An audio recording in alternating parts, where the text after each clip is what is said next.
নমস্কার। Lost and rare রেসিপিসে রাজ পরিবারের রান্নার সিরিজের আরও একটি পর্বে আপনাদের সবাইকে স্বাগত জানাই। এই সিরিজের প্রতিটি পর্ব আমরা শুরু করছি রাজ পরিবারের কোনো ইতিহাস দিয়ে অথবা কোনো ঘটনা দিয়ে। তবে আজকে তা করব না। আজকে করব একটি ঘরানার গল্প দিয়ে, যা ছাড়া এই এস্টেটের গল্প অসম্পূর্ণ থাকে। দিল্লি থেকে মাত্র 180 কিলোমিটার দূরে রামপুর এস্টেট। কাছেই সেই ভয়াবহ ব্যাঘ্র অধ্যুষিত জিম করবেট ন্যাশনাল পার্ক। এই রামপুর এস্টেটের দুই কৃতি সন্তান হলেন উস্তাদ আবিদ আলী খান এবং উস্তাদ মুদ্রু খান। এরা দুজন মিলে প্রতিষ্ঠা করেন রামপুর ঘরানার সরদের, যা পরবর্তীকালে ভারতবর্ষের সঙ্গীত জগৎকে কাঁপিয়ে দেয়। 1857 সালে এই উস্তাদ আবিদ আলী খাঁর ঘরে জন্মগ্রহণ করেন উস্তাদ চুন্নু খান। উস্তাদ চুন্নু খান পরবর্তীকালে হয়ে ওঠেন প্রবাদ প্রতিম সরোদবাদক এবং পৃথিবীর প্রথম সরোদবাদক হিসেবে তিনি রামপুর থেকে কলকাতায় এসে সরোদ রেকর্ডিং করেন HMV স্টুডিওতে। এই উস্তাদ চুন্নু খানের তুতো ভাই ছিলেন আহমেদ আলী খান। এই আহমেদ আলী খান কে ছিলেন জানেন? বললে বিশ্বাস করবেন না। তিনি ছিলেন প্রবাদ প্রতিম উস্তাদ আলাউদ্দিন খানের প্রথম গুরু। ভাবতে অবাক লাগে, এই রামপুর সঙ্গীত ঘরানা পরবর্তীকালে সারা ভারতবর্ষকে কাঁপিয়ে দিয়েছিল এবং এদের হাতে এই রামপুরের জন্ম। উস্তাদ চুন্নু খানের স্ত্রী ছিলেন পারভিন এবং ওনার ভাইরা ভাই ছিলেন রাহাত খান। এবার মজার গল্পে আসি। পারভিন এবং রাহাত খানের স্ত্রী দুজনে তুতো বোন, কিন্তু তারা এক দাইমার কাছে পালিত বলে নিজের বোনের থেকেও বেশি। এবার চুন্নু খানের শাশুড়ি মারা যান। রাহাত খানের বিশেষ প্রিয় মানুষ ছিলেন এই চুন্নু খানের শাশুড়ি। রাহাত খান আসেন, স্থিরভাবে বসেন তাঁর শেষ শয্যায় এবং তারপর তার মাথায় হাত দিয়ে তিনি বলে ওঠেন বাহাদুর শাহ জাফরের একটি গজল, वो जो बेचते थे दवाए दिल वो अपनी दुकान बढ़ा गए। অর্থাৎ যিনি হৃদয়ের ওষুধ বিক্রি করতেন তিনি তার দোকান আজ বন্ধ করলেন। মুহূর্তের মধ্যে চুন্নু খানের মুখ লাল হয়ে ওঠে। তিনি ভাবেন কোথায় কোরআনের কলমা পড়া হবে মৃতদেহের উদ্দেশ্যে, তা নয় একদম বাহাদুর শাহ জাফরের গজলের লাইন। এ কীরকম অপমান! তিনি উঠে দাঁড়ান এবং বলেন, রাহাত খান, আপনি আসতে পারেন। রাহাত খানও ছোট ভাইরা ভাইয়ের সামনে ক্ষমা চাইবেন না, তাই তিনি ওঠেন এবং ধীর পায়ে সেই বাড়ি ত্যাগ করেন। এরপর দুইটি পরিবারের সম্পর্ক আরও খারাপ হতে থাকে দিনকে দিন। সামাজিক অনুষ্ঠানে গেলে একজন পৌঁছলে আরেকজন বেরিয়ে যান। দুই পরিবারের প্রায় মুখ দেখা দেখি থাকে না। প্রথম দিকে আত্মীয় স্বজন বন্ধুবান্ধব সবাই দু চার কথা বলতো, নিন্দে করতো, যেমন হয় আর কি। তারপর তারা দেখে এ নিয়ে আর কিছু করা যাবে না, কাজেই তারাও একসময় মুখ বন্ধ করে।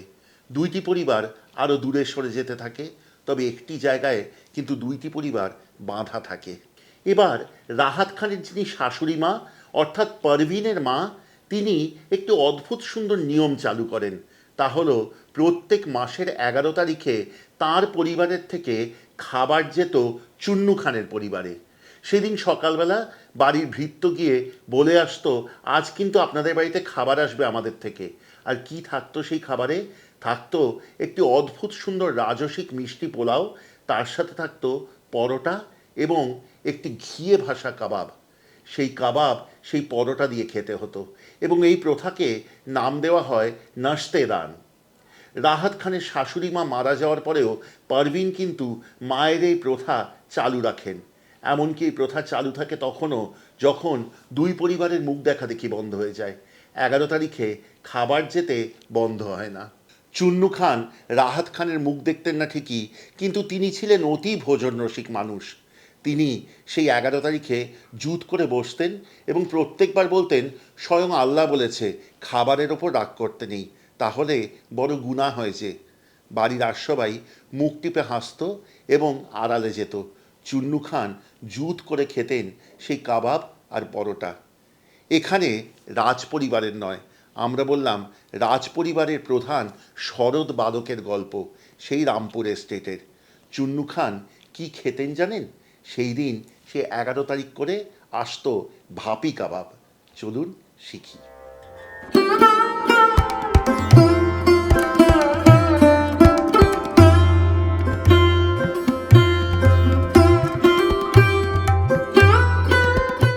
ভাপি কাবাবে কিন্তু কাবাব ভাপানো হয় ঘিতে, কাজেই এই রান্নায় কিন্তু অনেকটা ঘি লাগে, তাই দেখে আঁতকে উঠবেন না।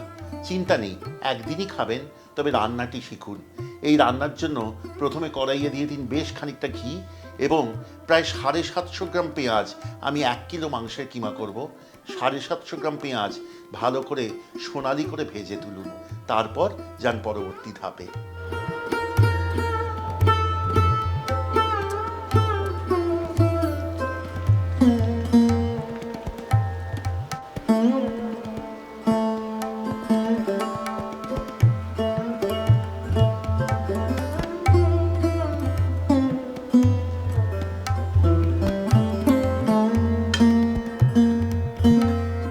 পেঁয়াজ সুন্দর বেরেস্তা হয়েছে, এবার তা ছড়িয়ে দিয়ে ঠান্ডা হতে দিন।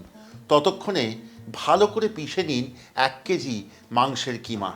খেয়াল রাখবেন, যদি চর্বি কম থাকে তাহলে কিন্তু বেশি ভালো। আমি যে মাংসটি পেয়েছি অল্প চর্বি আছে, তবু আমি তাই দিয়েই কাজ সারব।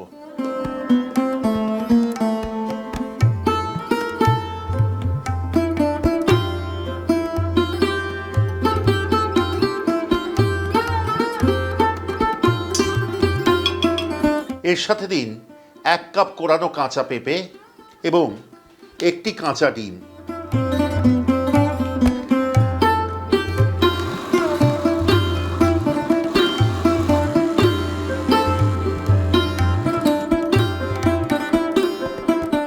কাঁচা পেঁপে সহ ডিম দিয়ে মাংস বেটে রাখা আছে। বেরেস্তাও এতক্ষণে ঠান্ডা হয়ে গেছে। এবার আলাদাভাবে বেটে নিন একসাথে বেরেস্তা,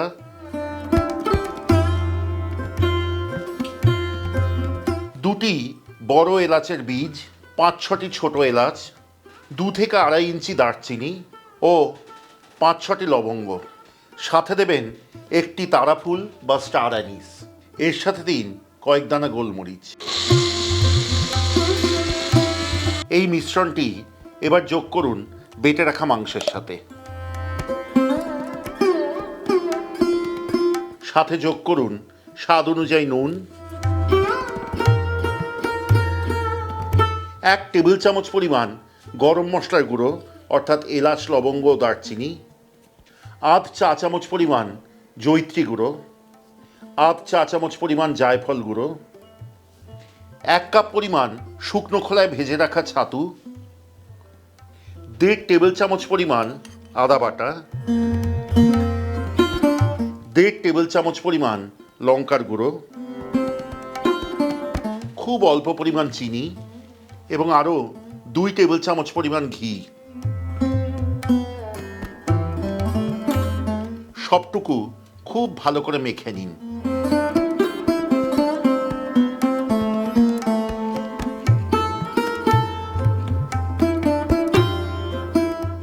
মাংস ভালো করে মাখা হয়েছে। এইবার কিন্তু করতে হবে একটি দারুণ সুন্দর জিনিস, যা স্বাদে গন্ধে এই কাবাবকে একেবারে অপূর্ব করে তুলবে। খুব ভালো করে দেখুন। মাখা মাংসের মধ্যে বসিয়ে দিন একটি পেঁয়াজের খোলা।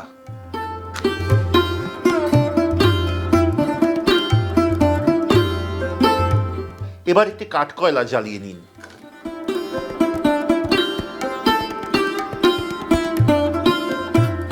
কাঠকয়লা জ্বলে গেলে তা নিভিয়ে দিয়ে রাখুন সেই পেঁয়াজের ওপর। ওপর থেকে দিন 1 চামচ ঘি এবং সাথে সাথে পাত্র ঢাকা দিন। পরবর্তী 5-7 মিনিট এইভাবেই ঢাকা দিয়ে রেখে দিন পাত্রটি, যাতে ধোঁয়ার গন্ধ পুরোপুরি ঢুকে যায় মাংসের মধ্যে। রামপুরের সঙ্গীত ঘরানা তো ভারত বিখ্যাত বটেই, দেখা যায় রামপুরের খাবারও খুব একটা কম যায় না। যেমন এই ভাপি কাবাব অন্য কোথাও কখনো দেখিনি। আবারও বলছি, এই ভাপি কাবাব কিন্তু ভাপানো হয় ঘিয়ে। একদিন খাবেন, কিন্তু যেভাবে বলছি সেভাবেই করবেন। এবার আপনাদের কাছে অনুরোধ রাখি, কেমন লাগছে আজকের পর্বটি আমাদের কমেন্টে লিখে জানাবেন অবশ্যই। এই ভাপি কাবাবের রেসিপি কিন্তু শেয়ার করতে ভুলবেন না নিজের প্রিয়জনদের সাথে। আত্মীয় বন্ধু সবার মাঝে ছড়িয়ে পড়ুক এইসব রেসিপিগুলি এবং এই ঐতিহ্য বেঁচে থাকুক, এইটুকুই কামনা। যদি ভালো লাগে তাহলে সাবস্ক্রাইব করে সঙ্গে থাকবেন এবং যদি মনে করেন আমাদের চ্যানেলের সব রান্নার নোটিফিকেশন প্রথম পৌঁছবে আপনার কাছে, তাহলে বেল আইকনটি কিন্তু টিপে দিতে ভুলবেন না। যদি আমাদের কাছে এসে খেয়ে দেখতে চান এই সব রান্নাগুলি, অথবা যদি নিজের বাড়িতে বসে পেতে চান এই সব খাবারগুলি, তাহলে আমাদের যোগাযোগ করুন। আমাদের প্রি বুকড লাউঞ্জটি অবস্থিত ৩২ নম্বর লেক প্লেস রোড বা জ্যোতিষচন্দ্র গুহ সরণিতে। এটি সাদার্ন অ্যাভিনিউর সন্নিকটে এবং লেক মার্কেটের পিছনে।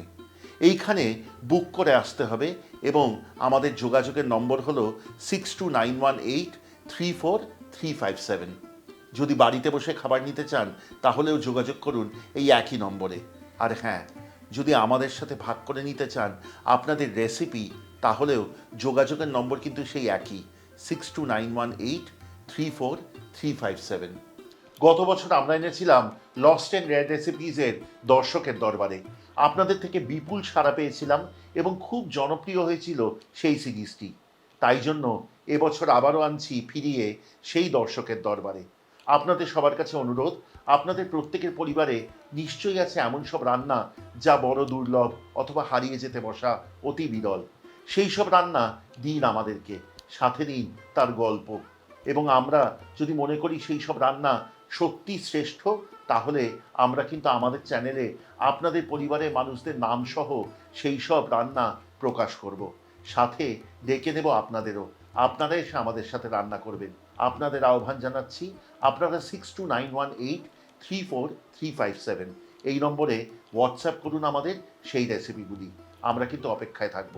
যদি আপনি বিদেশে থাকেন অথবা এমন জায়গায় থাকেন যেখান থেকে আপনি আসতে পারছেন না, তাহলে আপনার ছবি দিয়ে নাম সহ, পরিবার পরিচিতি সহ, সেই রান্নাটির গল্প সহ প্রকাশ করব সেই রেসিপিগুলি। এতে আমরাই কিন্তু সমৃদ্ধ হব। 5 মিনিট হয়ে গেছে, এবার ধূম্রপক্ষ হয়েছে মাংসটি। এবার এই রান্না শেষ করবার পালা।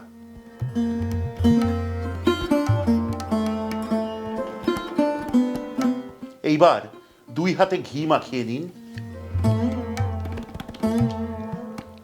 এবং গোল গোল আকারে গড়ে নিন এই কাবাবগুলি। মনে রাখবেন, ভাপি কাবাব কিন্তু গোলই হয়, চ্যাপ্টা নয়। সবকটি কাবাব গোল করে গড়া হয়ে গেছে। এইবার এই রান্না শেষ করার পালা। ফিরিয়ে আনুন আঁচে সেই কড়াইটি যেই কড়াইয়ে আপনি বেরেস্তা করেছিলেন ঘি সহ, এবং তা রাখুন একদম নিভু আঁচে। নিভু আঁচেই ঘি গলে গেছে। এবার এতে সাজিয়ে দিন বেশ কয়েকটি তেজপাতা।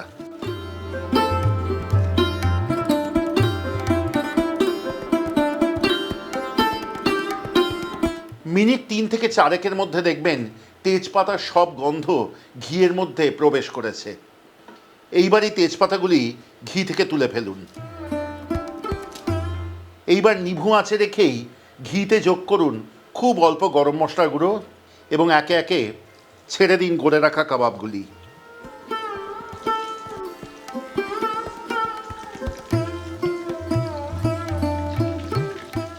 রান্নাটিতে ঢাকা দিন।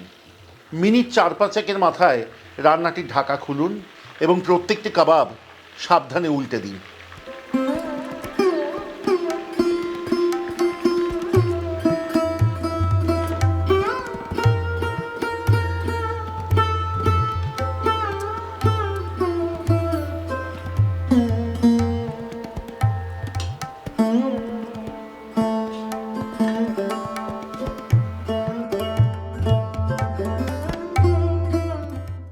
সবকটি কাবাব ভাজা হয়ে গেছে।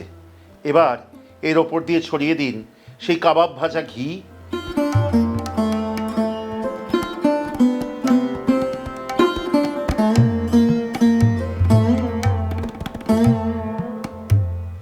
এবং তারপর ছড়ান লেবুর রস,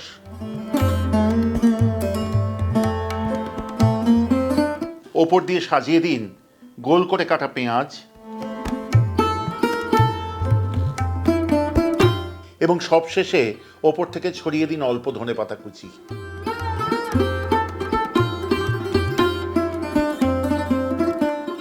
রামপুরি ভাপি কাবাব পরিবেশন করুন পরোটার সাথে। সাথে থাকুক কাঁচা পেঁয়াজ এবং লেবুর টুকরো।